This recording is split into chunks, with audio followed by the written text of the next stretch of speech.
इस कहानी की शुरुआत होती है एक गांव में रहने वाले गरीब सेठ से। जी हाँ, गरीब सेठ। आप सोच रहे होंगे कि सेठ और वह भी गरीब, ये दोनों विरोधाभासी शब्द एक साथ कैसे? यह सब भाग्य का खेल है दोस्तों। हर इंसान के जीवन में कभी उतार कभी चढ़ाव आते हैं। उसी तरह दयाराम सेठ भी किसी जमाने में बहुत अमीर हुआ करता था और वह खूब दान धर्म और पुण्य भी किया करता था।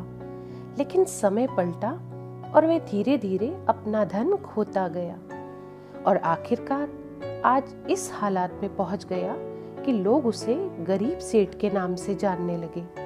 लेकिन वह कहते हैं ना कि अच्छे कर्मों का फल देर सवेरे सही, पर मिलता जरूर है। ऐसा ही कुछ इस गरीब सेठ के साथ भी होने वाला था। जिस गांव में यह सेठ रहा करता था, वहां पर एक बार राजा के लोगों ने ऐलान किया कि जिसने भी अच्छे काम किए हैं वह अपने अच्छे काम गिनवाकर राजा से उसके बदले में कोई भी इनाम लेकर जाएं।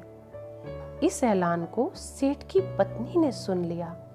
सेठ की पत्नी बहुत खुश हो गई क्योंकि वह जानती थी कि अच्छे दिनों में सेठ ने अनगिनत पुण्य के काम किए हैं।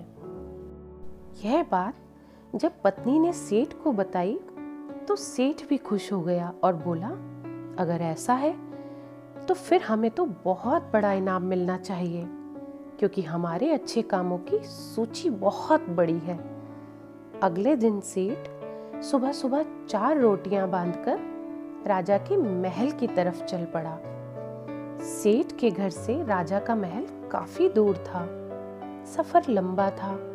आधे रास्ते में पहुंचने के बाद सेठ काफी थक गया। सेठ एक पेड़ की छांव के नीचे बैठकर आराम करने लगा और वहीं पर अपने साथ लाई रोटियां खाने की सोचने लगा। सेठ खाने की सोच ही रहा था कि तभी वहां पर उसके सामने एक गाय और उसके 2 बछड़े आए। सेठ के हाथों में रोटियां देखकर गाय और उसके बछड़े उसके सामने ही आकर खड़े हो गए और उनके हाव भाव से सेठ ने समझ लिया कि वह भूखी है और सेठ से खाना मांग रही है। अपने अच्छे दिनों में सेठ के पास काफी गायें थी, इसीलिए गायों का व्यवहार सेठ अच्छे से जानता था। सेठ की परिस्थिति भले ही अभी अच्छी नहीं थी, लेकिन सेठ का स्वभाव बिल्कुल भी नहीं बदला था। वह पहले से ही परोपकारी था, इसीलिए उसको गाय पर दया आ गई और उसने अपने साथ बांध कर लाई रोटियों में से 2 रोटियां गाय को खिला दी। कुछ ही क्षण में 2 रोटियां खाने के बाद गाय फिर से सेठ की तरफ देखने लगी तो सेठ के मन में विचार आया कि ये गाय ज्यादा भूखी लगती है। बेचारी को 2 बच्चों को दूध भी पिलाना होता है। इन 2 रोटियों से उसका क्या होगा? सेठ ने उसके पास बची बाकी की 2 रोटियां भी गाय को खिला दी। पास वाले तालाब से सिर्फ पानी पीकर सेठ अपने सफर में आगे बढ़ गया। राजा के दरबार में जब सेठ पहुंचा तो राजा ने पूरे दरबार के सामने सेठ से उसका नाम पूछा और उसे अपने अच्छे कर्मों के बारे में बताने के लिए कहा। सेठ ने कहा, महाराज, मैंने कई भूखों को खाना खिलाया है, कई मंदिरों में दान दिया है, कई निराश्रित लोगों को आश्रय दिया है, कई तीर्थ स्थानों की यात्रा की है, सैकड़ों साधु संतों की सेवा की है। और ऐसे ही दर्जनों काम बताने के बाद सेठ बोला, महाराज, यह है मेरे कई सारे अच्छे कर्मों में से कुछ अच्छे कर्म। इनके बदले आप जो भी इनाम देना चाहें दे दीजिए। थोड़ी देर सोचने के बाद राजा बोला, अगर तुम्हारे कुछ और अच्छे कर्म हैं तो वह बताओ, क्योंकि अब तक तुमने जो मुझे बताए हैं उन्हें मैं अच्छे कर्म की श्रेणी में नहीं गिनता। सेठ को राजा की बात सुनकर बड़ा आश्चर्य हुआ। सेठ ने राजा को हाथ जोड़कर कहा, अगर आपको मेरे बताए ये कर्म अच्छे कर्म नहीं लगते या पुण्य कर्म नहीं लगते तो मेरा बाकी के कर्मों का उल्लेख करना फिजूल होगा। आप मुझे इजाजत दीजिए, मैं वापस जाता हूँ। सेठ दरबार छोड़कर जाने लगा। तब राजा के दरबारियों में से एक ने राजा के पास जाकर कुछ कहा, जिसे सुनने के बाद राजा ने सेठ को वापस दरबार में बुलाया।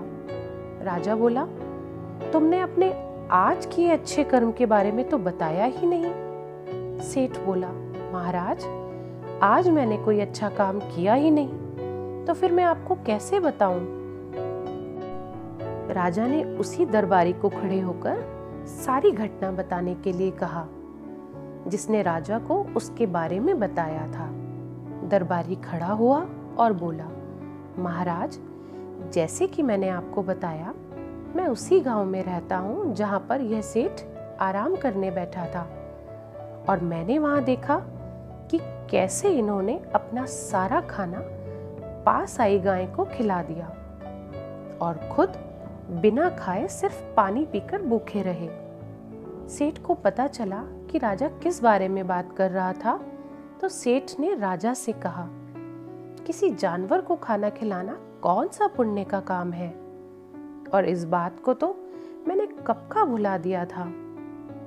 राजा ने सेठ से कहा, मेरे महान गुरुजी के बताए अनुसार मैं भी उन्हीं कामों को पुण्य कर्म मानता हूँ जिन्हें करते समय सच में निस्वार्थ भाव से किया जाए और उसी के लिए किया जाए जिसको उसकी जरूरत हो, और सबसे बड़ी बात, उस काम को करने के बाद भुला दिया जाए। यही कारण है कि आज तुमने जो काम किया वह तुम्हारे किए गए आज तक के सभी कामों में सबसे उत्तम और सर्वश्रेष्ठ था, जिसके लिए तुम सच में इनाम के हकदार हो। राजा ने सेठ को बहुत बड़ा इनाम दिया, जिसे पाकर सेठ की आर्थिक परिस्थिति फिर से पहले जैसी हो गई और सेठ और सेठानी ने अब अपना पूरा जीवन निस्वार्थ भाव से अच्छे कर्म करने में लगा दिया। कहते हैं कि दान धर्म और अच्छे कर्म एक हाथ से करो तो दूसरे हाथ को भी पता नहीं चलना चाहिए, लेकिन आजकल होता कुछ विपरीत ही है। आजकल लोग सिर्फ दिखावे के लिए दूसरे लोगों की मदद करते हैं, अस्पतालों में दान करते हैं तो दीवारों पर अपना नाम लिखवाते हैं, गरीबों को खाना देते हैं तो उनके साथ सेल्फी खिंचवाते हैं। अब आप ही बताइए, क्या ऐसे कामों को हम अच्छे काम कह सकते हैं? तो दोस्तों, किसी ने सच ही कहा है कि जीवन में कुछ नेक काम ऐसे भी होने चाहिए जिनका खुदा के सिवा दूसरा कोई गवाह ना हो। तो ये कहानी आपको कैसी लगी, कमेंट करके जरूर बताइएगा, और इसी तरह की और प्रेरणादायक कहानियां सुनने के लिए इस चैनल को सब्सक्राइब करें। धन्यवाद।